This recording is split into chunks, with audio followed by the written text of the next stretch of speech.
శాఖ మంత్రి నిర్మల సీతారామన్ 2026-27 ఆర్థిక సంవత్సరానికి సంబంధించి బడ్జెట్ను లోక్సభలో ప్రవేశపెడుతున్నారు. అలాగే ఉదయం 11 గంటలకు ఆమె తన బడ్జెట్ ప్రసంగాన్ని ప్రారంభించారు.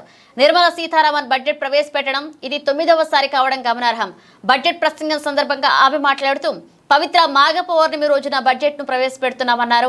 7% వృద్ధి రేటుతో భారత్ ముందుకు సాగుతుందని, వికసిత్ భారత్ దిశగా అడుగులు వేస్తుందన్నారు.